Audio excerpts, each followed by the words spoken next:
আসসালামু আলাইকুম এভরিওয়ান। আপনারা কি হোয়াটসঅ্যাপ সুরক্ষিত রাখতে চান? আপনার অনুমতি ছাড়া কেউ আপনার হোয়াটসঅ্যাপে প্রবেশ না করুক সেটা চান? আপনারা হোয়াটসঅ্যাপ কীভাবে লক করবেন সেই প্রসেসটি আজকে আপনাদেরকে দেখিয়ে দেব। তো সম্পূর্ণ ভিডিওটি শেষ পর্যন্ত দেখেন। Welcome to my mobile screen. আমি এখন হোয়াটসঅ্যাপ অ্যাপসটি ওপেন করে নেব।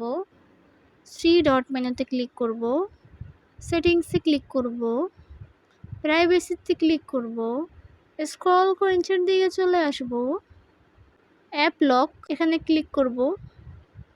আনলক উইথ বায়োমেট্রিক এই অপশনটি অফ করা আছে, আমি এখন অন করে দেব। ফিঙ্গারপ্রিন্ট দেব।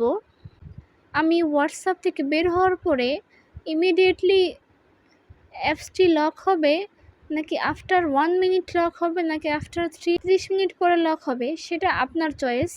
আমি ইমিডিয়েটলি লক এটা দিয়ে দিচ্ছি। হোয়াটসঅ্যাপ থেকে বের হয়ে আসলাম, আবার হোয়াটসঅ্যাপে ঢুকলাম।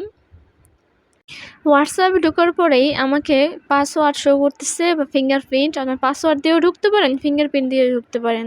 পাসওয়ার্ড দেওয়ার পরে আমি হোয়াটসঅ্যাপে প্রবেশ করেছি। এভাবে আপনারা অ্যাপস লক করতে পারবেন। ভিউয়ার্স, আপনারা দেখতে পেলেন কত সুন্দরভাবে খুবই সহজে আপনারা হোয়াটসঅ্যাপ লক করতে পারবেন। তো আমার এই ভিডিও যদি আপনাদের ভালো লাগে তাহলে অবশ্যই একটি লাইক, কমেন্ট, শেয়ার এবং সাবস্ক্রাইব করতে ভুলবেন না। আসসালামু আলাইকুম।